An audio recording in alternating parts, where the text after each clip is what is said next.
নমস্কাৰ, মই কৈলাশ তালুকদাৰ মেথামেটিক কোচিংলৈ তোমালোকক স্বাগতম জনাইছো। আজি আমি ক্লাছ 9ৰ অনুশীলনী R1ৰ 6 নম্বৰ প্ৰশ্নটো সমাধান কৰিম। তলৰ জোৰৰ প্ৰত্যেকৰে মৌলিক উৎপাদক উলিয়াই গসাউ আৰু লসাগু থিৰ কৰা। তলত কিছুমান জোৰ আছে। প্ৰতিটো জোৰে আমি প্ৰথমতে মৌলিক উৎপাদক উলিয়াম, তাৰ পিছত গসাউ আৰু লসাগু উলিয়াম। 1 নম্বৰটো আছে 321,396। 321ক প্ৰথমতে আমি মৌলিক উৎপাদকত লিখিম। 321 প্ৰথমতে আমি মৌলিক উৎপাদকক লিখিম।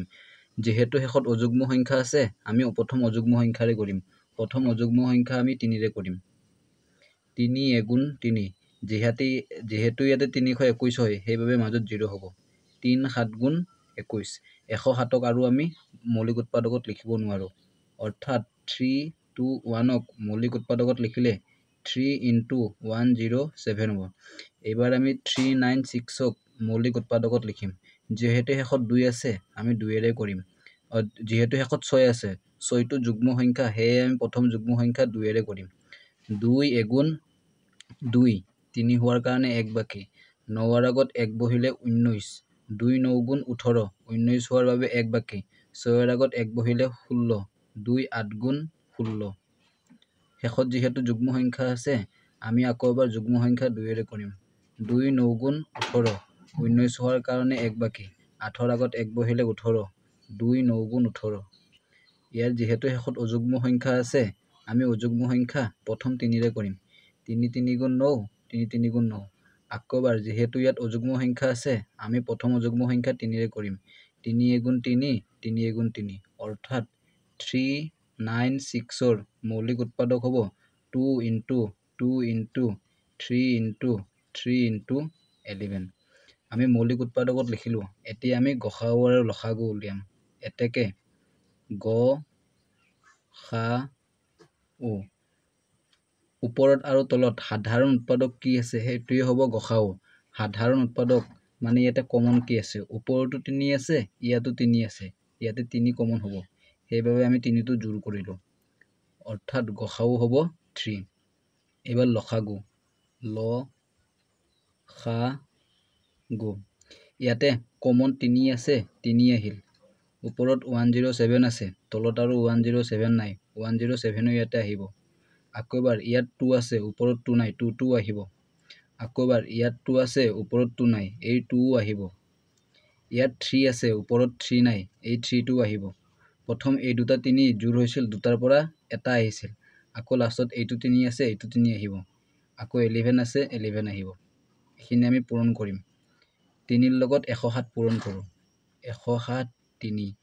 3 7 গুণ 21ৰ 1, 7 2, 3 0 গুণ 0, 2টো ইয়াতে হ'ব। 3 এগুণ 3। 3ৰ লগত 107 পূৰণ কৰিলে 321। 2 2 গুণ 4, 4 3 গুণ 12। 321ৰ লগত আমি আৰু 12 পূৰণ কৰোঁ। 321 12। 2 এগুণ 2, 2 2 গুণ 4, 2 3 গুণ 6, 1 এগুণ 1, 1 2 গুণ 2, 1 3 গুণ 3। 2 ইয়াতে 2 হ'ব। 4 1 5, 6 2 8, ইয়াতে 3। ইয়াৰ লগত আমি আৰু 11 পূৰণ কৰিব লাগিব। 3 8 5 2ৰ লগত 11 পূৰণ কৰিম। 1 2 গুণ 2, 1 5 গুণ 5, 1 8 গুণ 8, 1 3 গুণ 3। 1 2 গুণ 2, 1 5 গুণ 5, 1 8 গুণ 8, 1 3 গুণ 3। ইয়াতে 2, 5 2 7, 8 5 13, 3 7 1, 8 3 11, 7 1 12, 7 1 1 আৰু 3 আৰু 7 1 লৈ 4। 4 2 3 7 2 হ'ব, অৰ্থাৎ লসাগু হ'ব 4 2 3 7 2। কেলকুলেশ্যনখিনি ছাইডত এনেকৈ আস্তানি কৰিবা। 1 নম্বৰটো হ'ল। এইবাৰ আমি 2 নম্বৰটো কৰিম। 2 নম্বৰটোত আছে 455, 42। এইবাৰ আমি 455ক মৌলিক উৎপাদকত লিখিম। 4 5 5। শেষত যিহেতু অযুগ্ম সংখ্যা আছে, আমি অযুগ্ম সংখ্যা কৰিম। 3ৰে কৰিলে 3ৰে এইটো ঘৰত নাযাব, 3 পিছত অযুগ্ম 5, 5ৰে কৰিম। 5 9 গুণ 45, 5 এগুণ 5 আকৌ এবাৰ শেষত যেহেতু অযুগ্ম আছে ইয়াত আমি অযুগ্ম কৰিম এটো 3 ৰে নাযাব 5 ৰে নাযাব এটো 7 ৰে যাব 7 এগুণ 7 9 হোৱাৰ কাৰণে 2 বাকি একৰ আগত 2 বহিলে 21 7 3 গুণ 21 অৰ্থাৎ 4 5 5ক মৌলিক উৎপাদকত লিখিলে 5 into 7 into 13 হ'ব এবাৰ আমি 42ক মৌলিক উৎপাদকত লিখিম যেহেতু শেষত 2 যুগ্ম সংখ্যা প্ৰথম যুগ্ম সংখ্যা 2 ৰে কৰিম 2 2 গুণ 4 2 এগুণ 2 শেষত যেহেতু অযুগ্ম আমি অযুগ্ম সংখ্যা প্ৰথম 3 ৰে কৰিম 3 7 গুণ 21 অৰ্থাৎ 42ক মৌলিক উৎপাদকত লিখিলে 2 into 3 into 7 হ'ব 2 into 3 into 7 এতেকে গসাউ গ খা ও ইয়াতে সাধাৰণ উৎপাদক কি আছে সাধাৰণ উৎপাদক মানে কমন ইয়াতে কমন ওপৰত 5 আছে তলত 5 নাই ইয়াতে 7 আছে ইয়াতো 7 আছে কমন 7 আছে অৰ্থাৎ গসাউ হ'ব 7 এবাৰ লসাগু ল খা গু প্ৰথমতে কমন 7 আছে 7 লিখিলো ইনটু ইয়াতে 5 আছে তলত আৰু 5 নাই ইয়াতে 5 আহিব 13 আছে ইয়াতে আৰু 13 নাই 13ও আহিব ইয়াতে 2 আছে ওপৰত 2 নাই এই 2 আহিব আকৌ ইয়াত 3 আছে ওপৰত 3 নাই 3 আহিব আৰু দুটা 7 ৰ পৰা এটা 7 আগতে আমি কমন লিখিছিলো এতিয়া আমি পূৰণ কৰো 7 5 গুণ 35 35 ৰ লগত 13 পূৰণ কৰো 35 ৰ লগত 13 পূৰণ 3 5 গুণ 15 ৰ 5 হাতে 1 3 3 গুণ 9 1 10 1 5 গুণ 5 1 3 গুণ 3 5 5 3 1 4 আকৌ 2 3 গুণ 6 7 5 গুণ 35 35 ৰ লগত 13 পূৰণ কৰোতে 4 5 5 2 3 গুণ 6 ইয়াৰ লগত আমি আৰু 6 পূৰণ কৰো 6 5 গুণ 30 ৰ 0 হাতে 3 6 5 গুণ 3 30 হাতত 3 লৈ 33 33 ৰ 3 হাতে 3 6 4 গুণ 24 27 হ'ব 3 লৈ অৰ্থাৎ লসাগু হ'ব 2730 2 নম্বৰ প্ৰশ্নটো আমি সমাধান কৰিলো এবাৰ আমি 3 নম্বৰটো কৰিম 408170 408ক আমি মৌলিক উৎপাদকত লিখিম 408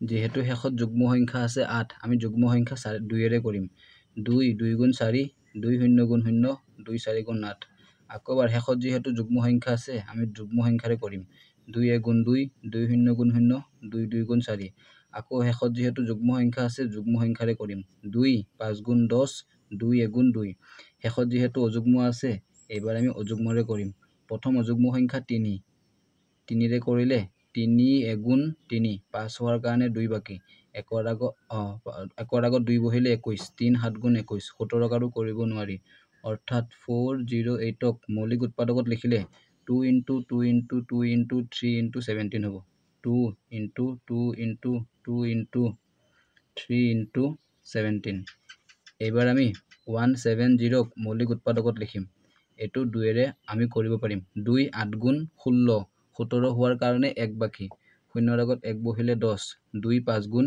10 শেষত যেহেতু অযুগ্ম সংখ্যা আছে আমি অযুগ্ম সংখ্যা কৰিম প্ৰথম অযুগ্ম সংখ্যা আমি 3 ৰে যদি কৰো 3 2 গুণ 6 7 8 হোৱাৰ কাৰণে 2 বাকি 5ৰ আগত 2 বহিলে 25 3 ৰে নাযাব 3 ৰ পিছত অযুগ্ম সংখ্যা হ'ব 5 5 ৰে যাব 5 1 গুণ 5 8 হোৱাৰ কাৰণে 3 বাকি 5ৰ আগত 3 বহিলে 35 5 7 গুণ 35 17ক আৰু আমি মৌলিক উৎপাদকত ভাঙিব নোৱাৰো অৰ্থাৎ 170ৰ মৌলিক উৎপাদক হ'ব 2 into 5 into 17 2 into 5 into 17 এতেকে এবাৰ আমি গসাউ লিখিম গ খা উ গসাউ ওলাবলৈ হলে ওপৰত আৰু তলত কি কমন আছে ইয়াতে কমন 2 আৰু 2 কমন আছে সেইবাবে আমি 2 জোৰ কৰিলো দুটাটোৰ পৰা এটাটো কমন আহিব আকৌ 17 কমন হ'ব সেইবাবে আমি 17টো জোৰ কৰিলো দুটা 17ৰ পৰা